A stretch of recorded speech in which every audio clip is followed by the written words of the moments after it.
जे पगचन, मैंने तो बस यही पगचन बनाए थे।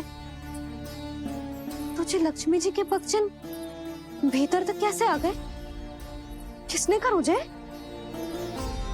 इसका अर्थ तो ये है ना कि लक्ष्मी जी सच्ची में हमारे घर पधारी है।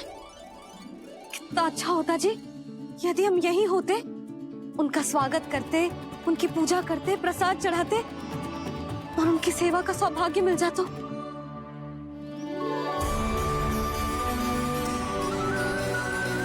वो तो अभी भी मिल सकते हैं मैया। लक्ष्मी देवी सामने ही तो है।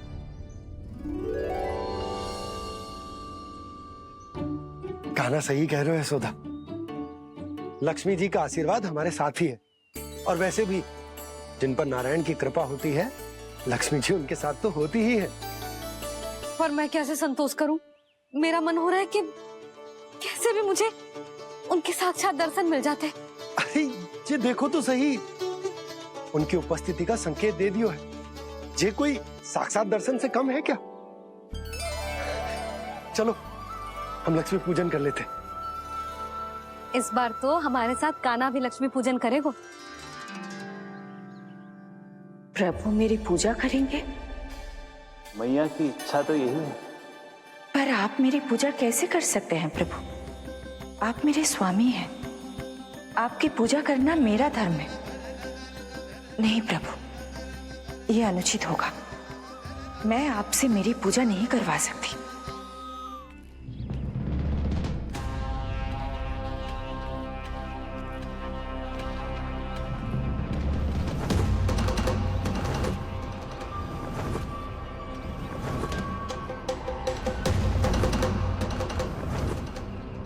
बस करो बकासुर, बहुत हुआ ये लुका छिपी का खेल।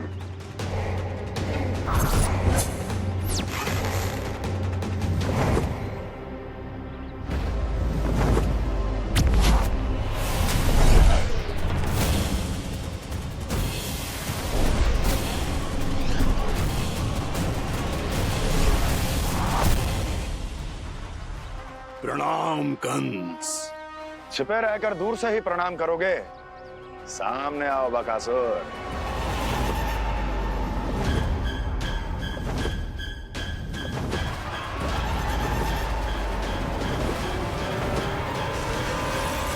चेतावनी को प्रणाम समझने की भूल केवल तुम ही कर सकते हो कंस।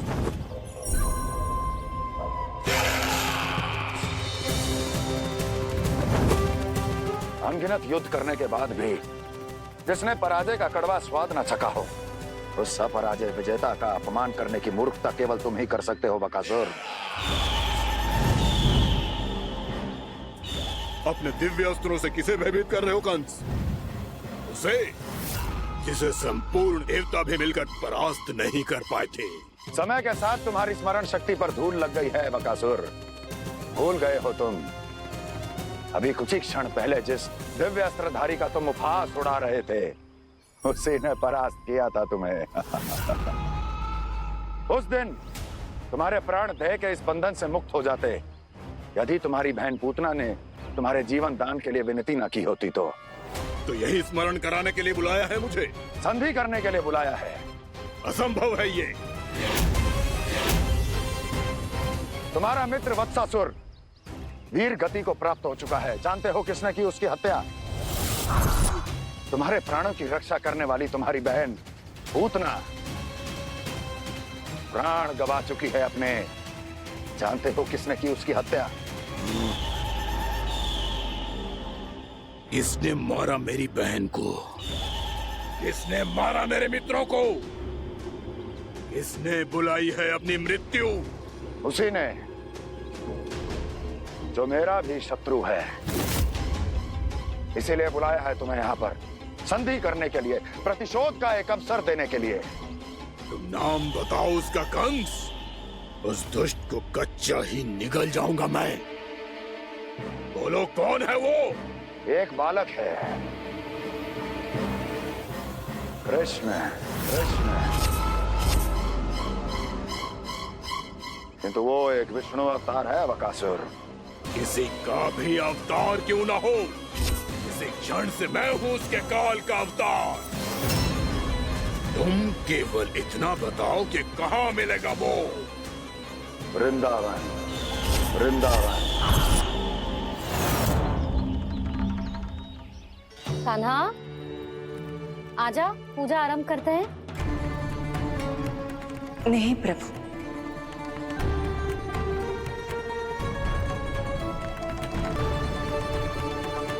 क्या सोच रहे हो लल्ला?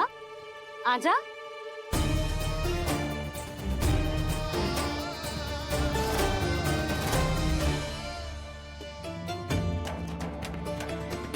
पहले इस राक्षस का सामना करना होगा मुझे, अन्यथा ये शुभ दिन को सबके लिए अशुभ बना देगा।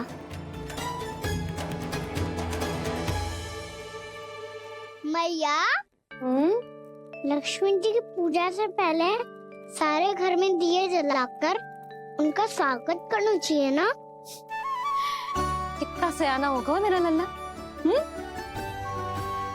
चलो जी, दिए जलाए। आजा। प्रभु, मैं कुछ नहीं जानती। कोई भी योजना बनाइए, कोई उपाय निकालिए, पर आप मैया को मनाइए। आप मेरी पूजा नहीं कर सकते, ये शोभा नहीं देगा।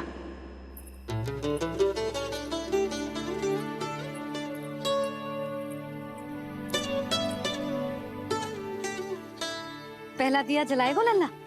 हाँ मैया। ले, ध्यान से लल्ला।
इतनी शीघ्र पहुंच गया यहाँ?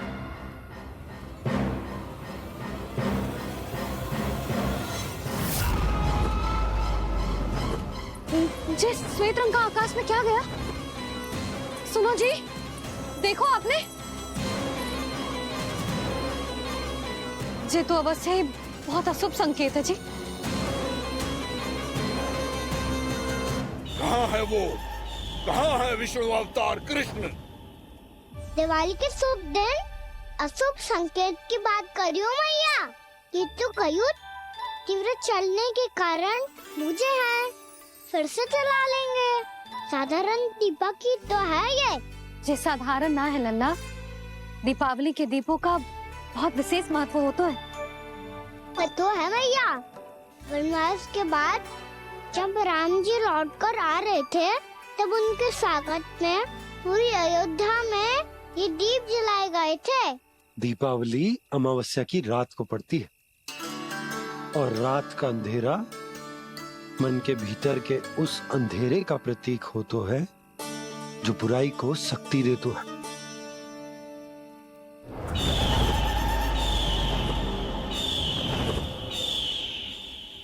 ये दीपक का तेल है ना, ये मन के विकारों का प्रतीक है, और ये बाती प्रतीक है हमारी आत्मा का। जब अमावस्या की अंधेरी रात में हम जो दीपक जलाते हैं ना, उसका अर्थ ये हो तो है, तो ये बाती अर्थात कि हमारी आत्मा भक्ति के ताप में तप कर इस तेल अर्थात हमारे मन के विकारों को जला देती। और आत्मा शुद्ध होकर परमात्मा के साथ एक हो जाती और फैल जाता है दसों दिशाओं में अच्छाई, सुख, शांति और ज्ञान का प्रकाश। समझो?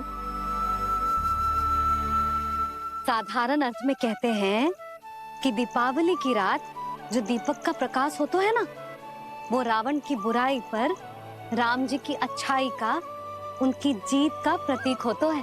समझ गो मैया, सब समझ गो।